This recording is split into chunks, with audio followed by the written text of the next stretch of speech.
Hello everyone, অনেক দিন পর আমি আজকে একটি নতুন রান্নার রেসিপি নিয়ে চলে এসেছি আমার চ্যানেলে। আর এটি আমি আর দিদি ভাইয়ের কাছ থেকে ইন্সপায়ার্ড হয়ে বানিয়েছি, বাট রেসিপি ইউটিউব থেকে।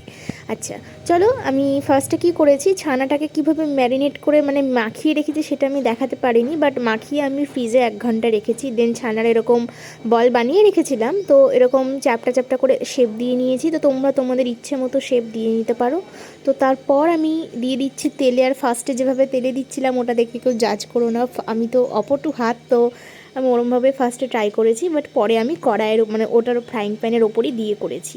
তো দেখো, বেশ কড়া করে ভাজতেও পারো, অল্প একদম মানে কী বলবো, মানে বেশি কড়া করেই ভাজার চেষ্টা করো, মানে আমি যেরকম করে ভেজেছি, না হলে কিন্তু ছানাগুলো ভেঙে যাবে। আর অত্যধিক নরম হয়ে গিয়েছে আমার কোফতাগুলো, ওই জন্য ঝোলে দিয়ে বেশি ফোটাতেও পারিনি, আর ফোটাবেও না তোমরা। তো দেখো আমি ছানা ওই যেটা কড়া ভাজা ওরকম করে আমি প্রত্যেকটি ছানার কোফতা লাস্টে কিন্তু ভেজে নিয়েছি লাস্ট অবধি।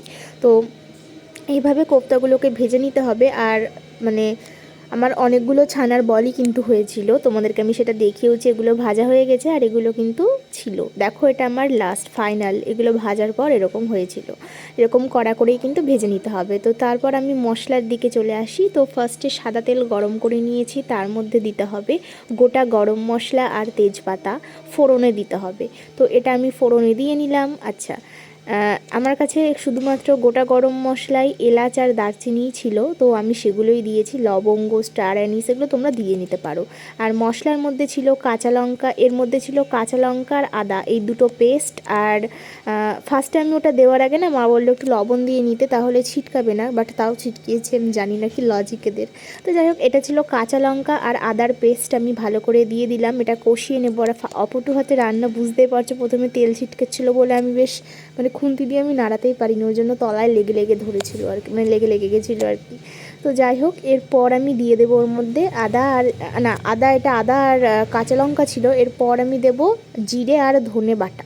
তো তোমরা এটা গুঁড়োও ইউজ করতে পারো, বাট শিলে বাটা মশলায় টেস্ট বেশি হয় অ্যাজ ইউজুয়াল, তোমরা সবাই জানো। তো তারপর দিয়ে নিলাম দেখো আদা জিরে বাটা, এটা দিয়েও আমি কিন্তু বেশ ভালো করে খানিকক্ষণ কষিয়ে নেব। আর তেল ছেড়ে আসলে তবেই আমি একটার পর একটা কিন্তু মশলা অ্যাড করব, না হলে কিন্তু আমি করব না।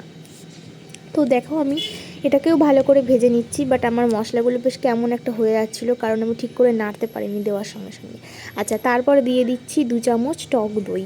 টক দইটা তোমরা ফেটিয়েও দিতে পারো, আমি ফেটিয়ে দিইনি, আমি কড়াইয়ের মধ্যে দিয়ে তারপর ভালো করে নেড়েছি। দেন মশলার কনসিস্টেন্সিটা ঠিক এরকম এসেছিলো, আর বেশ তেল দিয়েই আমি করেছি রান্নাটা।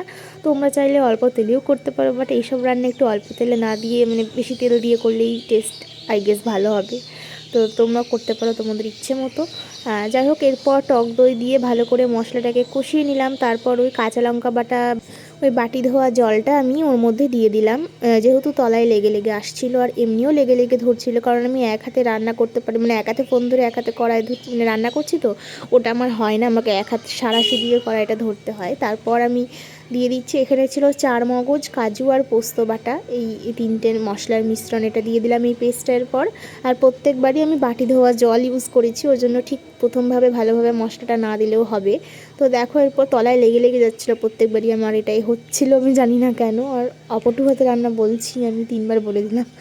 যাই হোক, এরপর ভালো করে কষিয়ে দিলাম, কষিয়ে নিচ্ছি। আর দেখো কেমন তেল ছেড়ে আসছে। তারপর আরও কষিয়ে যখন ভালো মতো দেখো তেল ছেড়ে গেল, তখন আমি ওর মধ্যে অ্যাড করে দেবো জল, আর কিচ্ছু না। আর হ্যাঁ, আমি বলতে ভুলে গেছি, আমি এর মাঝে কিন্তু একবার লবণ দিয়ে দিয়েছিলাম। আর লবণটা খুবই অল্প দিয়েছিলাম, কারণ তেলের ওপর দিয়েছিলাম। আর ওই ছানার মিশ্রণটাকে মাখার সময়ও কিন্তু লবণ দিয়ে মাখিয়ে রেখেছিলাম, ওই জন্য। তো তোমরা এখানে গরম জলও ইউজ করতে পারো, আমি গরম জল ইউজ করিনি, আমি নর্মাল টেম্পারেচারের জল ইউজ করেছি।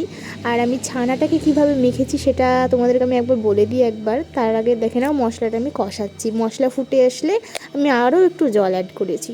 তো ছানাটাকে আমি মাখিয়েছিলাম ধনে পাতা, একটু লবণ, একটু চিনি, খুব সামান্য পরিমাণে দেবে চিনিটা, লবণটাও সামান্য পরিমাণে দেবে, কারণ ঝোলের সময় আমি দিয়েছি লবণটা। তারপর দিয়েছিলাম জিরে বাটা, এলাচ গুঁড়ো আর একটু ময়দা, ব্যাস এই কটা জিনিস দিয়েই আমি, আর ধনে পাতা, এই কটা জিনিস দিয়ে আমি ছানাটাকে কিন্তু মেখে গোল গোল শেপ করে দিয়ে, মানে চ্যাপটা চ্যাপটা শেপ করে ফ্রিজে 1 ঘন্টা রেখে দিয়েছিলাম।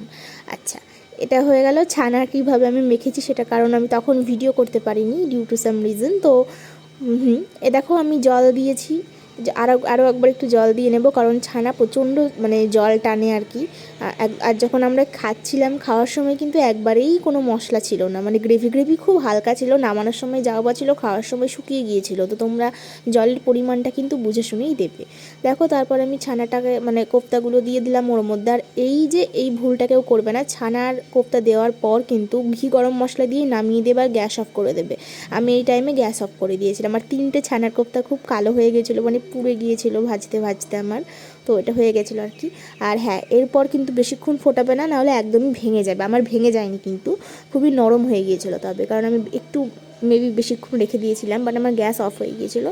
এরপর একটু বেশ খানিকটা ঘি আর একটু গরম মশলা অ্যাড করে তোমরা কিন্তু নামিয়ে দিবে, আর রেডি হয়ে যাবে তোমাদের ছানার কোফতা। দেখো এখনই কেমন নরম হয়ে গিয়েছে না? তো হ্যাঁ, এরকমই হবে। আর খেতে কিন্তু দুর্দান্ত হয়েছিল। আমি প্রত্যেকের কাছে রিভিউ পেয়েছি খুব ভালো। আর আমার এই যে আমার বোন ভিডিওটা দেখবে, তারপর আমার বোন কমেন্ট করবে যে আমি খাইনি। হ্যাঁ, আমার বোন খায়নি, কারণ আমার সাথে ওর ঝামেলা হয়েছিল। আর এখানে চিংড়ি মাছ ভাজা হচ্ছিলো, তো আমি খেলাম, আমার বোন খেলাম, কারণ এঁচোড় চিংড়ি হবে আর আমার খুব ভালো লাগে চিংড়ি মাছ ভাজা। তো দেখো নামিয়ে দিল মা, নামাতে পারলাম না আমি মানে এটা একটু রিস্কি কাজ। তো মা নামিয়ে দিল, আর এখানে মশলাগুলো কিন্তু চেঁচে মুছে একদম মানে সাফ করে দিবে মশলা আর কি। তো এই হচ্ছে আমার আজকের রেসিপি। কেমন লাগলো তোমরা অবশ্যই কমেন্টে জানাও।